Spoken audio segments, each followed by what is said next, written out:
Voltamos a apresentar o Conexão pela TV e pela FM 103.3. No bloco anterior, nós falamos sobre jogos violentos e se eles podem influenciar no comportamento de crianças. E a gente segue com esse assunto aqui no estúdio. E é para falarmos então sobre esse tema que recebemos aqui no estúdio, Hélio Paz, que é professor do curso de Comunicação Digital da Unicinos, também com a gente, Carlos Zé, que é professor do curso de Jornalismo aqui da Universidade. Olá, sejam bem-vindos aqui ao Conexão. Obrigado. Obrigado. Olá. Professor, para a gente começar, então, no bloco anterior a gente exibiu uma matéria sobre os jogos violentos, mas a gente sabe que também existem jogos que contribuem para a educação da criança, não é? Que jogos são esses, então? Bom, existem vários tipos de jogos, né, que normalmente são chamados de edugames, né, jogos voltados à área de educação.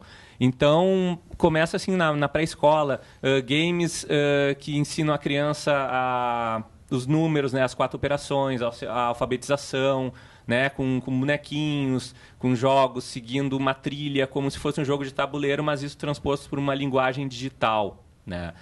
Também existe o uso, né, a apropriação de outros games que não foram pensados para a educação, que podem ser utilizados dessa forma. Por exemplo, o Angry Birds pode ser usado para uma aula de física, aula de cinemática, né? Tem o passarinho que quebra madeira, o passarinho que quebra vidro, o passarinho que derruba pedra. Você tem que calcular o jeito que vai...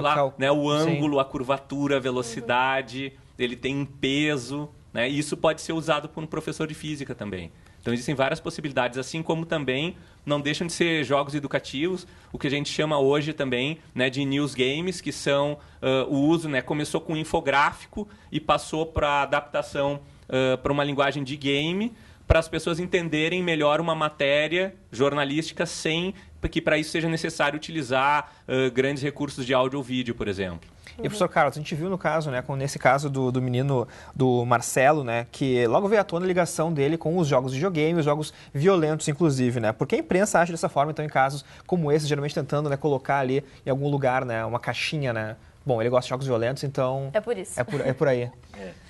Bom, Rodrigo, eu acho que a gente teria que fazer essa pergunta primeiro pela forma como nós jornalistas nós enquadramos um determinado tema. Então eu diria assim, tanto o jornalista quanto a própria polícia, vamos colocá-lo assim, ela quando vai noticiar um determinado tema, ela precisa encontrar uma pista, uma linha por onde ir, por onde investigar esse tema.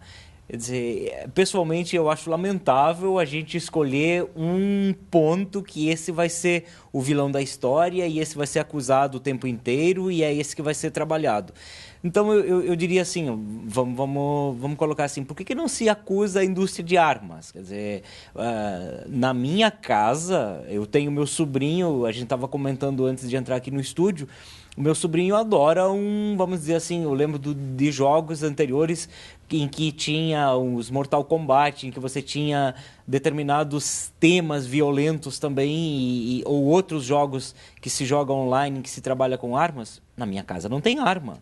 Então, quer dizer, por que não se faz uma discussão sobre o fato, o perigo de você ter armas em casa? Por que não se discute a questão da indústria armamentista? Quer dizer, se vai e se procura um bode expiatório, por assim dizer, que aí é o videogame. Quando não é o livro também, né? Como aconteceu com o Batman, por favor, há um tempo atrás, que acharam o livro na casa de um suspeito. Então, porque ele leu o livro, ele teria feito... Isso. Então, eu acho que a gente teria que voltar a discutir esse ponto.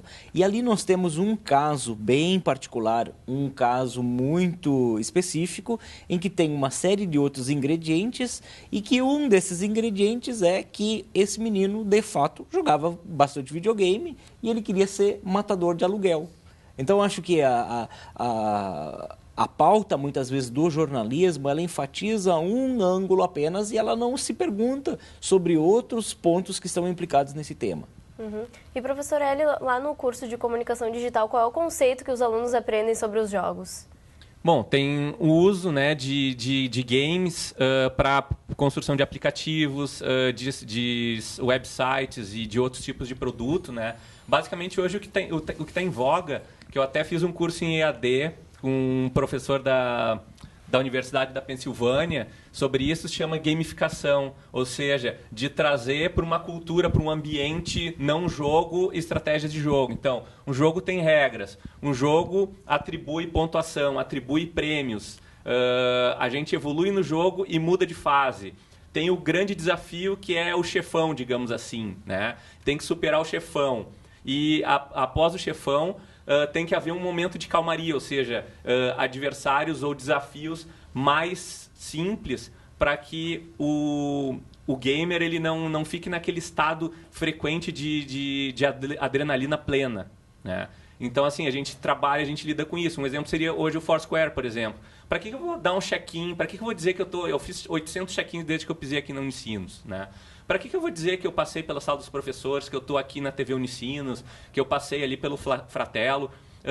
A quem interessa isso? Claro, a empresa que desenvolveu esse aplicativo quer utilizar os nossos dados para vender produto ou para vender publicidade online, né? Mas, por outro lado, a gente pode ter um benefício com isso também. Por exemplo, eu faço check-in na Arena do Grêmio no dia do jogo.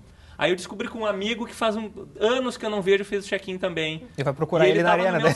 Estava no meu setor, ele levou a filhinha dele pela primeira vez na Arena e agora a gente já combinou de ir junto sempre. Isso é uma coisa legal que o aplicativo traz. E isso a mídia não mostra, às vezes, né, professor, também, né? Esse lado, o lado bom também, né, do videogame, o lado bom também dessas novas mídias, né? Isso, eu diria assim, Rodrigo, hoje em dia falta tanta coisa que a mídia poderia cobrir, e só voltando aqui em 2 pontos que o professor Hélio colocava ali, quer dizer, eu acho que hoje em dia a mídia ela não se dá conta de que os games são a terceira grande indústria. Nós temos o que? Nós temos uma indústria armamentista, nós temos a indústria automobilística e os games são a terceira grande indústria. Então, quer dizer, se faz o quê? Se faz uma seleção, se pinça algum elemento e se explora isso sem dar os devidos lados outros que teria, por exemplo, como esses que são colocados aqui na indústria do game.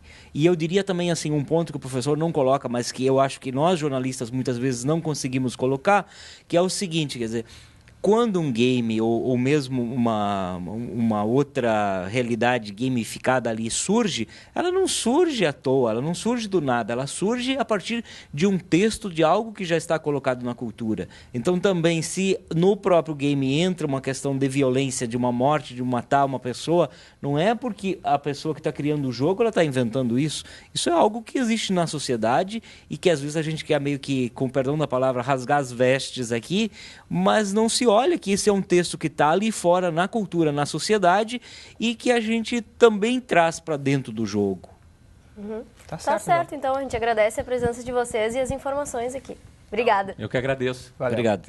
E o Conexão Unicinos de hoje fica por aqui. Você pode conferir essa e outras edições no nosso canal, youtube.com/TV Rádio Unicinos. Participe com a gente também enviando sugestões ou comentários para o facebook.com/TV Unicinos, também no facebook.com/UnicinosFM. Nós voltamos amanhã, ao 12h30. Até lá. Tchau.